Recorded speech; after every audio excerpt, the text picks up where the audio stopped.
जय हिंद साथियों, मैं जितेंद्र कुमार आप सभी का एसपी मंत्रा क्लासेस पर अभिनंदन करता हूं। साथियों, आज हम लोग रेलवे ग्रुप डी और एनटीपीसी सीबीटी 2 के जो प्रैक्टिस सेट लेकर के आए हैं उसमें मैं आज क्लास 2 आपको देने वाला हूं।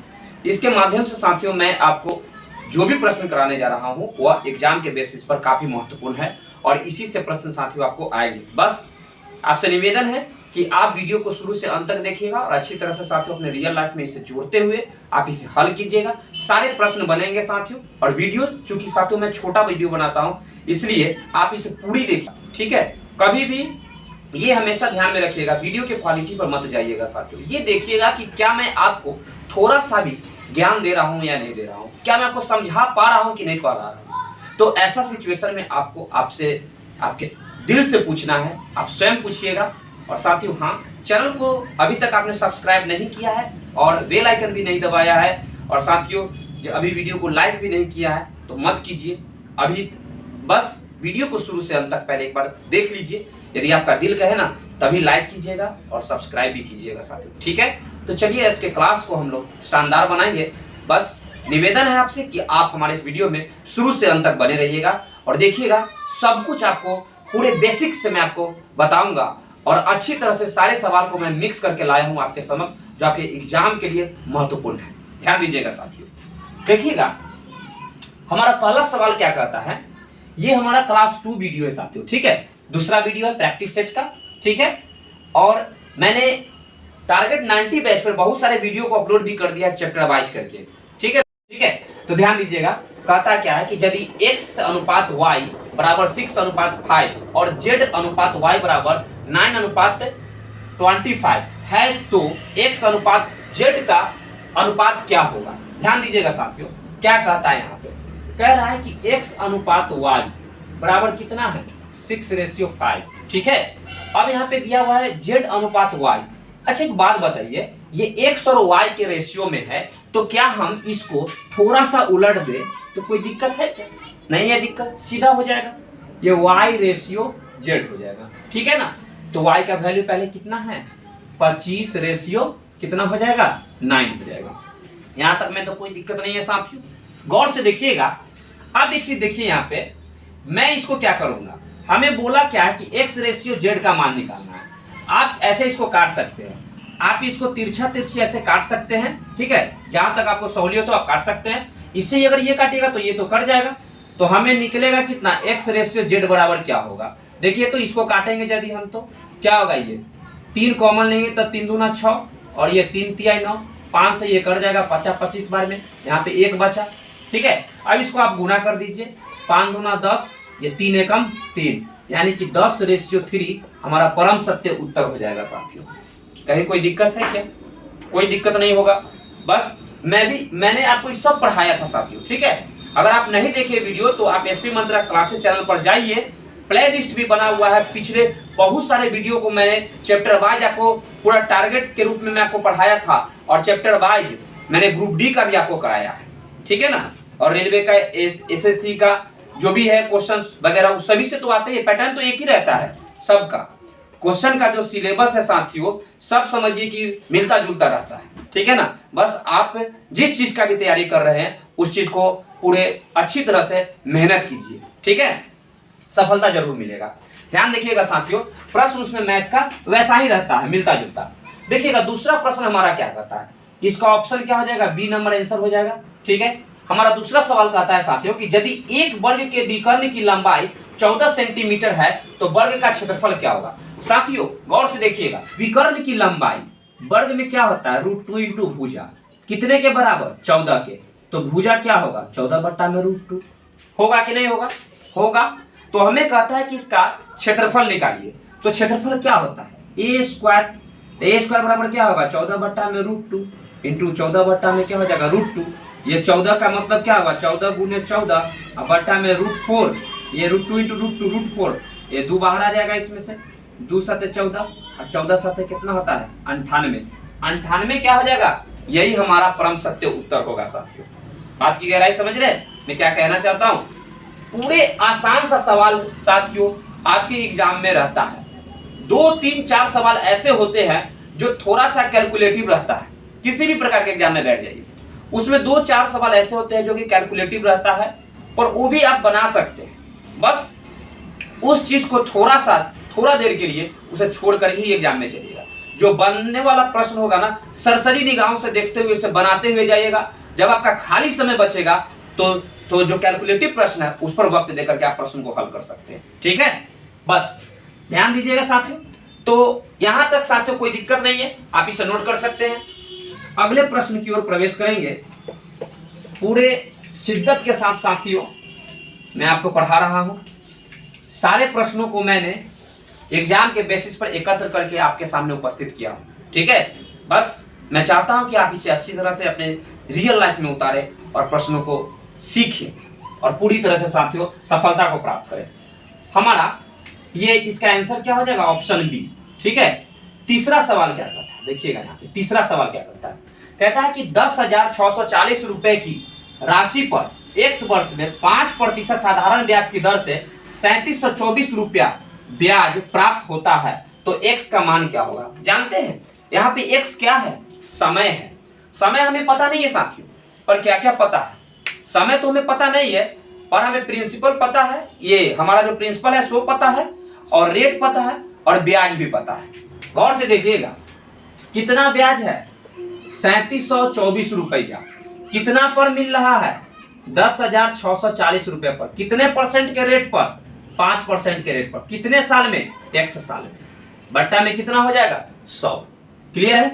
10 से 10 कट जाएगा, 5 से ये 2 बार में कट जाएगा, और 2 से कितना बार में कटेगा? 2 5 10, 2 3 6, और 2 दूना 4। ठीक है साथियों, अब देखिए आप इसको काट सकते हैं क्या? आप इसे काट सकते हैं कितना बार में? 7 बार में। 7 बार में काट सकते हैं, यानी 7 बराबर x के, यानी कि ये जो x है ना, यही आपका साथियों x बराबर 7, यानी कि 7 वर्ष आपका परम सत्य उत्तर होगा। कोई दिक्कत नहीं ना है? ठीक है, तो हमारा इसका आंसर क्या हो जाएगा? Option C. ठीक है, कहीं से कोई दिक्कत नहीं है साथियों। बढ़ते हैं अगले सवाल की ओर। अगला सवाल क्या कहता है, देखिए, दो संख्याओं का एलसीएम और एचसीएफ क्रमशः 60 और 4 है। एक बात पता है, दो संख्या मान लीजिए ना हो कि एक संख्या ए है, दूसरी संख्या बी है। ठीक है, कहता है कि एलसीएम और एचसीएफ का, एलसीएम और एचसीएफ का जो गुणन, ये एलसीएम और एचसीएफ जो दिया हुआ है ना क्रमशः, कितना दिया हुआ है? एलसीएम 60 है और एचसीएफ कितना है? 4। अब एक बात बताइए, तो कहता है कि दोनों संख्याओं का अंतर निकालिए। जबकि यदि उनका योग 32 है, योग भी दिया हुआ है, एलसीएम एचसीएफ भी दिया हुआ है, तो कहता है कि दोनों संख्याओं के बीच अंतर क्या है, सो बताइए। एक बात बताइए, एलसीएम और एचसीएफ, हम जानते हैं कि एलसीएम और एचसीएफ का जो गुणनफल होता है ना, वह दोनों संख्याओं के गुणनफल के बराबर होता है। बात की गहराई समझ रहे हैं? और जो कि एलसीएम और एचसीएफ है कितना है? 60 × 4, यानी कि साथियों a × b बराबर कितना होगा? 240 हो जाएगा। और a + b, यानी कि दोनों संख्याओं का योगफल कितना दिया हुआ है? 32 दिया हुआ है। तो हमें कहता है कि अंतर निकालिए। समझिएगा साथियों, इसे हम लोग दो तरीका से बना सकते हैं। एक तो लॉन्ग प्रोसेस से, आप दोनों तरफ वर्ग करके आप मान बना सकते हैं, तो ये थोड़ा सा लंबा प्रोसेस हो जाता है। ठीक है, अगर आप इसे तोड़ करके अगर आप इसे सहूलियत से बनाना चाहे ऑप्शन पर, तो अच्छा से बन सकता है। जैसे देखिए यहाँ पे ये ए बी जो दिया हुआ है, a × b, यानी पहली और दूसरी संख्या का गुणनफल 240। यदि मैं इसे तोड़ के देखूं कि दोनों संख्या, ऐसा दो फैक्टर ले लूं इसका कि जिसको जोड़ने पर हमें 32 आ जाए और गुना करने पर 240 आ जाए, तो बेहतर रहेगा, आसान रहेगा साथियों। ध्यान दीजिएगा, यदि मैं इसे तोड़ना चाहूं तो कैसे तोड़ूंगा? ध्यान से देखिएगा, यदि मैं इसको ऐसा करूं, ये इसको 12 और 20 पर यदि तोड़ दूं, ठीक है, तो 12 दूना 24, 240 आ जाएगा, और जोड़ने पर 32 आ जाता है। बात की गहराई समझ रहे साथियों? अब देखिएगा ध्यान से, तो गुना करने पर 240 और जोड़ने पर 32 आ जाता है। तो हमें कहता है अंतर निकालिए। अंतर क्या हो जाएगा इन दोनों संख्याओं के बीच का?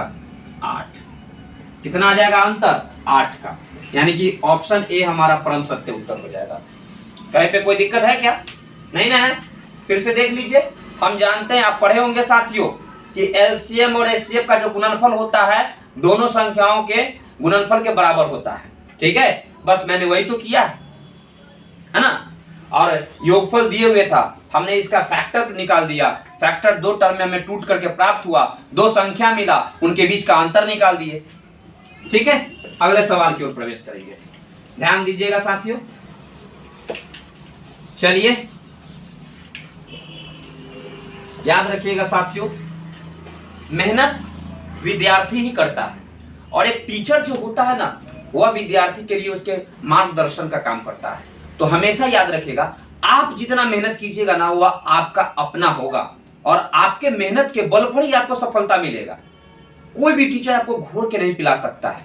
और जो भी चीज आपको, जो टीचर से आप पढ़ रहे हैं, आप उनके द्वारा दिए गए जो भी प्रश्न है या उनके द्वारा बताए गए रास्ते हैं, उसे आप आत्मसात कीजिए और अच्छी तरह से सफलता प्राप्त कीजिए साथियों। गलत कभी आप एक्सेप्ट नहीं कीजिए और सही को आप कभी भी नकारिएगा भी नहीं।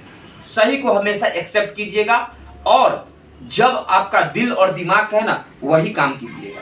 याद रखिएगा, और हमेशा सफलता होने के लिए आपको पूरी तरह से शिद्दत के साथ अपने आप को उस क्षेत्र में झोंकना होगा जिस क्षेत्र के लिए आप तैयारी कर रहे हैं। समझ रहे हैं ना। तो बस मैं यही कहना चाहूंगा कि मेरे इस वीडियो में हमेशा आप बने रहिए। बस कहीं से दिक्कत नहीं होगा, कमेंट बॉक्स में कमेंट करके कहिएगा। कहीं कोई दिक्कत हो तो आप हमें बोलिएगा। ठीक है, अगला सवाल क्या कहता है देखिएगा। 20% की छूट देने के बाद एक दुकानदार 36% लाभ कमाता है, तो अंकित मूल्य और लागत मूल्य में से अंकित मूल्य लागत मूल्य से कितना प्रतिशत अधिक है। साथियों, अंकित मूल्य और लागत मूल्य, यानी कि अंकित मूल्य और लागत मूल्य, इसका जो क्वेश्चन है ना साथियों, आपको हमेशा याद रखिएगा, 110% ये प्रश्न आपके एग्जाम में आना ही आना है।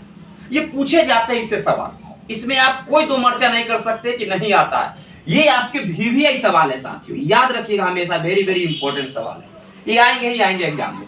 एक बात बताइए आप, ये अंकित मूल्य और ये क्रय मूल्य, ठीक है, हमें इन दोनों में ध्यान से देखिएगा, कहता क्या है कि 36% की लाभ कमाता है। ठीक है, कब? जब 20% की छूट देता है। तो एक बात बताइए, यदि हम क्रय मूल्य 100 मानते हैं तो 20% की छूट दिया इसमें। ठीक है, तो 20% की छूट दिया, हमने 100% क्रय मूल्य ले लिया, तो 20% की छूट दे दिया मान लीजिए।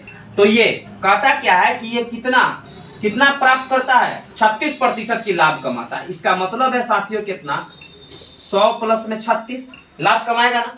आप समझिएगा, ये हो जाएगा 136 और ये कितना हो गया 80। कह रहा है क्या, गौर से देखिएगा यहाँ पे देखिए साथियों, ये आप एक बात बताइए, यदि आप इसका रेशियो निकालना चाहते हैं तो आप इसका रेशियो कैसे निकाल सकते हैं।